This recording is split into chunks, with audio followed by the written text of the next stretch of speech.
Hello everyone, and welcome again to these audio excerpts from my book, In Praise of Love and Being Home. This is the second part of Chapter 2. We also have this great opportunity in our being alive to find what we really love to do, what really interests us, moves us, and brings out the best in us. In terms of our vocations and avocations, creative pursuits, leisure time activities, and such. Likewise, a big part of life is finding the most fulfilling intimate relationships, the right life partner, the best friends, and how to spend our precious time on this earth. For many of us, this may be an ongoing process, with much trial and error and living and learning as we go. For others, any or all of this might come much quicker and easier. In any case, how wonderful it is to follow our passion, follow our dreams, in whatever ways we can, and to experience the joy and satisfaction in doing what we really love to do. As we do so, and perhaps look to find our true calling, our true labor of love, the key is the love we give to whatever we're doing, the passionate interest and energy we bring, the attentiveness and thoughtfulness and generosity of spirit that is happiness itself.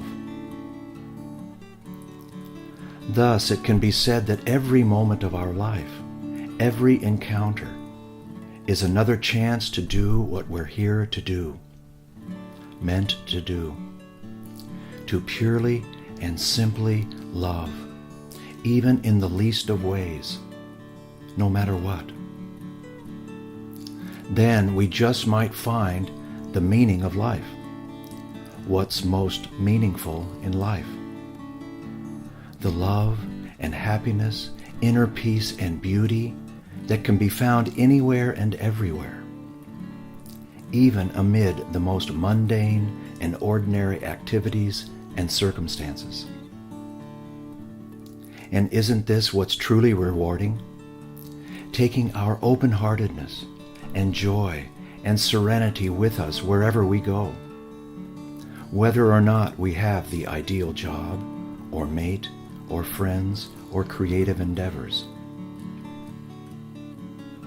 How true then? Everything in our life has everything to do with how we respond to whatever is arising in and around us, with the attitude we bring, and how we approach situations and deal with life's inevitable challenges and adversities. So, even if we encounter thoughts and feelings and people and circumstances that annoy us, aggravate or upset us, we can breathe fully and freely and accept whatever we're feeling. We can love ourselves, forgive ourselves as the one who is free to think and feel anything at all. Yes, we can love ourselves as the one who is always whole and complete at our source-connected core, and who is all too human in every possible way, and created as such. And thus, we honor all this and treat ourselves well by allowing all aspects of our humanness to be met and acknowledged, including the steady stream of thoughts and feelings and daydreaming that goes on in each of us. And it is clearly true that many of the thoughts and feelings that arise in us can affect us in many debilitating ways if we let them. They can grab at us, tense and tighten us, and cause varying degrees of stress and sadness in our life. They can carry an undercurrent of dissatisfaction, of unnecessary worry and cravings, and have us believing and identifying with all sorts of negative, loveless things about ourselves and others. And as many of us have experienced, or continue to, these kind of thoughts and feelings can run our life and run us ragged, leaving us often feeling disappointed and let down, weary and stressed out, and far less happy and at peace than we could be. Thankfully, our self-awareness can come to the rescue. Completely meet any thought popping up in the mind with full attention, with full openness and acceptance, welcoming and forgiveness, and see what happens to it. See if it isn't outshined by the light of awareness itself, consciousness itself, and no longer there with the power over us we may have believed it had. They are, after all, just thoughts, mind forms, which only control us if we don't recognize them for what they are, see through them, and let them appear and disappear freely inside us. What good fortune when this recognition happens and we catch ourselves and release ourselves from the grip of thoughts that might make us needlessly anxious, impatient, hurried, frustrated or depressed, or uptight, irritated, defensive, and angry when we don't have to be. Then we can really see how vital and beneficial it is to heed the wisdom of the old adage, don't believe or automatically react to everything you think. Thus, our spiritual practice, our life of love and happiness and peace, includes the obvious: to be vigilant in our paying attention and how we relate to our mental, emotional activity. In any moment, we can welcome our thoughts and feelings as they come up into our awareness and see them for what they are. And in being attentive like this, we can see the thoughts and feelings that we needn't take seriously, which aren't helpful or useful, and that we don't have to believe or buy into or act out.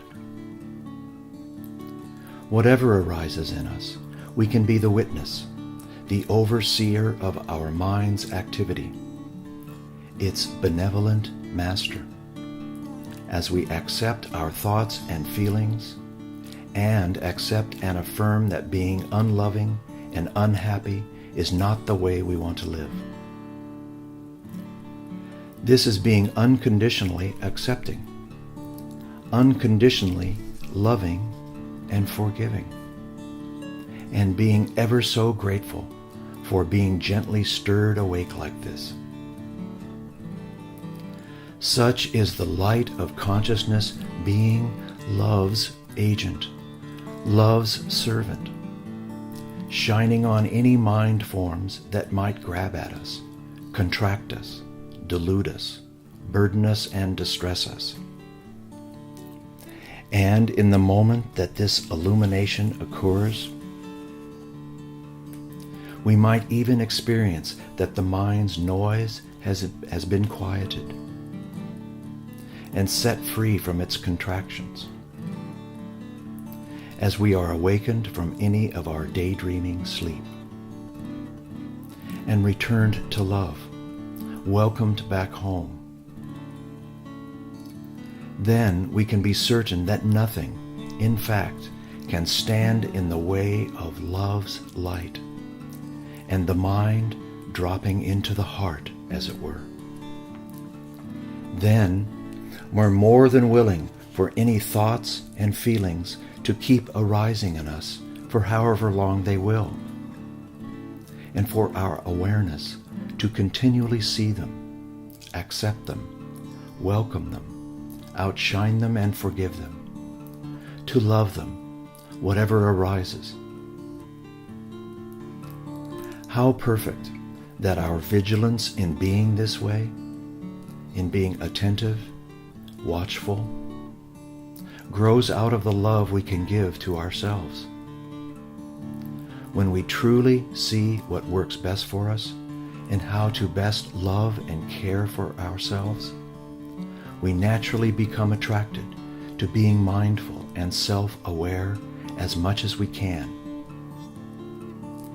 We can most gratefully fall in love with this, with shining the light of awareness on anything arising in us, as we are continually clearing space between our ears of anything that appears to cloud the mind and obstruct our true happiness and peace.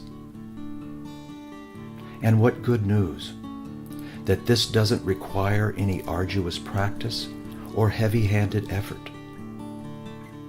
This is, thankfully, a most easeful, gentle, and loving form of intention, coming from our being undeniably drawn to being attentive in all ways, to being awake in all that this serves in our life. Then we can indeed make best use of our mind and all the magnificent things it is intended for and capable of. And how great is the thinking mind's capacity to problem solve, to create, and to consider and reflect on the countless ways we can better ourselves and our world. And how truly great that our thoughts can be intentionally aimed at helping us stay true to our highest values and principles, as we think about and stay focused on how we want to live and how we can best love and be happy, healthy, and at peace in this life.